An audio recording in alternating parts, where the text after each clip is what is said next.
ভাই ক্ষমা করে দে, আর হবে না কখনো। আরে বোকা, তোকে বাঁচিয়ে রাখবো তখন না। ভাই ভাই ভুল হয়ে গেছে ভাই, আর আমাকে কখনো এখানে দেখতেই পারবি না। আজকে বেঁচে থাকলে তখন না এখানে আসবি। ফ্ল্যাশব্যাক। হ্যাঁ বেবি, হ্যাঁ মুন্নাকে স্কুলে ছেড়ে দিয়েছি। হ্যাঁ আসার সময় তরমুজ নিয়ে ফিরবো। হ্যাঁ হ্যাঁ ঠিক আছে বেবি, ঠিক আছে।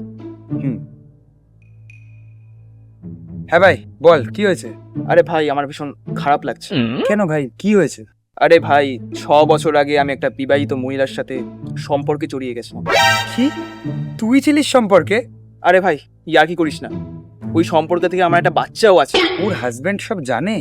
আরে ভাই ওর হাজবেন্ড এখন কিছু জানে না, কিন্তু আমি ওই বাচ্চাটার জন্য না কিছু করতে চাই।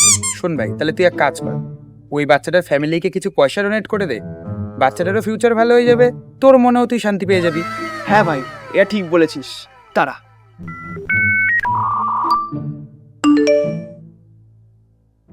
কি রে ভাই, তুই আমার অ্যাকাউন্টে হঠাৎ 1 লাখ টাকা পাঠালি কেন? ভাই মুন্না আর বৌদির খেয়ালটা রাখিস।